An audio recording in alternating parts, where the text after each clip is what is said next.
আমাদের নবী কি শিক্ষা দিলেন একটু বলি। আরব দেশে একটা গোত্রের নাম আছিল বনু কুরাইজ। এই বনু কুরাইজ গোত্রের সব আছিল ইহুদি। কি ছিল? কথা বলেন।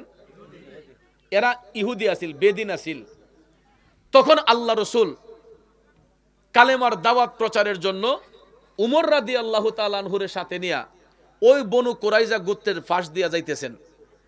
হঠাৎ করে একটা ইহুদিরে আমার রসুল দেখলেন, সামনে পাইলেন। পাওয়ার পরে ওই ইহুদিরে আমার দয়াল নবী ফিটে হাত দিয়া বলতেছেন, ভাই আপনি কালেমা পড়েন, লা ইলাহা ইল্লাল্লাহু মুহাম্মাদুর রাসূলুল্লাহ।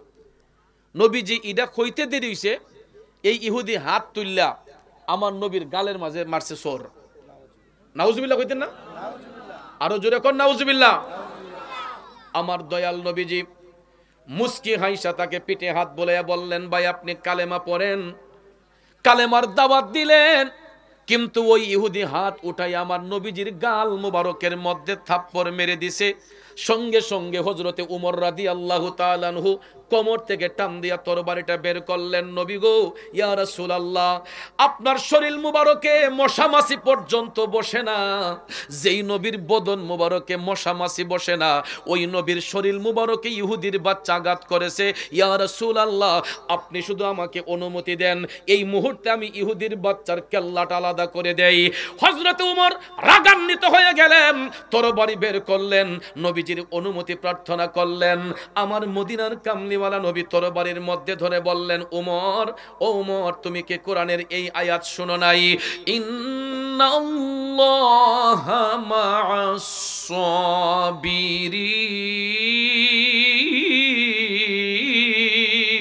সাবিরিন। আমার রাসূল ধৈর্যের শিক্ষা দিলেন। উমর, আল্লাহ রাব্বুল আলামিন সবরকারীর অন্তর্ভুক্ত, আল্লাহ রাব্বুল আলামিন ধৈর্যশীলদের অন্তর্ভুক্ত। ইহুদি বুঝতে পারে নাই। আমার রাসূল তখন হযরত উমরের কাছ থেকে তরবারিটা কাইরা বললেন, যাও তুমি হুজরাতে চলে যাও। ইহুদিকে আমার রাসূল বললেন, ভাই তুমি তোমার বাড়িতে যাও। ব্যথা পাইলেন কে? নবীজি। ব্যথা পাইলেন কে? অথচ দেখেন ব্যথা পাওয়ার পরেও দুইজনরে দুই দিকে দিয়া দিছেন। নবী চিন্তা করলেন, হযরত উমরে যদি এই মুহূর্তে আমার কাছে রাখি, এবার যে রাগ কোন সময় কোন কাম করব, পরে আরেক দরবার লাগাইব। কথা কোন ঠিক না ঠিক? এই জন্য উমরকে রাসূল বললেন, তুমি হুজরাতে চলে যাও। হযরত উমরকে পাঠাইয়া দিলেন। ইহুদিকে বললেন, ভাই তুমি তোমার বাড়িতে যাও। দুইজনকে দুই পাশে পাঠাইয়া আমার মদিনার কামলিওয়ালা নবী, মায়ার নবী, দয়ার নবীজি হাইটা হাইটা হাইটা ওই ইহুদির বাড়ির মধ্যে গেছেন। আল্লাহু আকবার। ওরে এমন দয়ালো নবী আমরা কোথায় গেলে পাবো রে? আমরা কেমন নবীর উম্মত চিন্তা করেন। নবীজি যেই ইহুদি রাসূলকে আঘাত করেছিল, মারছিল, থাপ্পড় দিছিল, আমার নবী হাইটা হাইটা ওই ইহুদির বাড়িতে যাইয়া তারে ডাক দিলেন। ইহুদি মনে করছে নবীজি মনে হয় তার বাইত গেছেন প্রতিবাদ করবার লাগিয়া। হে গর্তিকা তরবারি একটা লইয়া বাইরিছে। ইহুদি যখন তরবারি নিয়ে বের হলো, আমার মদিনার কামলিওয়ালা নবী মুস্কি মুস্কি হাসতেছেন। ইহুদি তো আসম কই গেছে গা, কই কি তারে এবারে দিয়ে আমি আইছি আগাতের প্রতিবাদ করতাম, উনি দিয়ে হাসতেছে। আমার রাসূল মুস্কি মুস্কি হাইসা বলতেছেন, ভাই রে, আমি বুঝতে পেরেছি তোমার অভিমানটা এখনো কমে নাই, তোমার রাগটা এখনো কমে নাই। ইহুদিকে রাসূল ডাক দিয়ে বললেন, ভাই রে, আমি তোমার আঘাতের প্রতিবাদ করতে আসি রে। তোকে কি বলেছে মুহাম্মদ? তখন ডাক দিয়া কই, সাবধান, এই নামটা তোমরা বেয়াদবি কইরা নিও না। উনি আমাকে কোনো আঘাত করে নাই, বরং আমি ওনার গায়ে আঘাত করেছি। উনি কেমন নবী দেখো রে, যারে আঘাত করার পরে উনি আঘাত খাইয়া আমার বাড়িতে আসছেন জানার জন্য। উনারে আঘাত কইরা আমার হাতে ব্যথা পাইছেন, উনি সাধারণ কোনো ব্যক্তি নয়। তখন ভাইয়ের আমার, বন্ধুরা আমার, সমস্ত ইহুদিরা তাদের মনটা নরম হইয়া গেছে। তার সদস্যের কাছ থেকে যখন এই কথা শুনলো, ইহুদি যখন এই কথা বলল, তখন বনু কুরাইজা গোত্রের সমস্ত ইহুদিরা এরা আমার নবীর কদম মুবারকে পইরা গেছে, ডাক দিয়া কই ইয়া রাসূলুল্লাহ, নবী গো, ওগো মায়ার নবী, দয়ার নবীজি, আমরা না যাই না আপনার অন্তর মুবারকে কষ্ট দিছি, আঘাত দিছি, নবী গো তওবা করতেছি, আজকের পর থেকে আর কোনোদিন আপনার সাথে বিয়াদবি করব না। ইয়া রাসূলুল্লাহ, নবী গো, আমরা আপনার কাছে আরজি পেশ করছি, এই মুহূর্তে আমাদেরকে কালেমা পড়ায়া মুসলমান বানাইয়া দেন। সুবহানাল্লাহ। ভাই, আঘাত করতে হয় না, ইসলামের খেদমত করতে গিয়া তরবারি হাতে নিতে হয় না, বোমা হাতে নিতে হয় না, জঙ্গিবাদী করতে হয় না, শুধুমাত্র উদার একটা মন থাকলে হয়। আপনারা বলুন, রসুল যদি তখন হযরত উমরকে বলতেন যে উমর তার কেল্লাটা আলাদা করে দাও, হযরত উমর কি বাদ রাখতেন? তে ওই ইহুদির কেল্লা ফালাইলে পরিণামটা কি হইতো? ওই গোত্রের বাকি যত ইহুদি আছে এদের প্রতিবারের ঝড় আরো বেড়ে যেত। কিন্তু হযরতে নবী করিম সাল্লাল্লাহু আলাইহি ওয়াসাল্লাম এই ইহুদিকে ধৈর্যের শিক্ষা দেওয়ার কারণে সে নিজেও কালেমা পড়ল, তার গোত্রের যত ইহুদি আছে সমস্ত ইহুদিরা কালেমা পড়ে মুসলমান হয়ে গেছে। এটাই হলো ইসলামের শিক্ষা। ইসলাম মারামারি পছন্দ করে না, কাটাকাটি পছন্দ করে না। কিন্তু আজকে দেখা যায় সনাতনী হিন্দু ধর্মবাহী যারা সনাতনী ধর্ম পালন করে এরা খুব শান্তিপ্রিয় মানুষ। হিন্দুদের মধ্যে যারা সনাতন ধর্মাবলম্বী এরা দেখবেন হাট বাজারে আমাদের সঙ্গে সামাজিকভাবে চলাফেরা করে। বর্তমানে সনাতন ধর্মাবলম্বী হিন্দু যারা, এরা উগ্র নয়, এরা আমাদের সঙ্গে সব সময় সুন্দর ব্যবহার করে, চলাফেরা করে। কিন্তু হিন্দুদের মধ্যে একটা উগ্র সংগঠন আছে, ইসকন। নাম কি?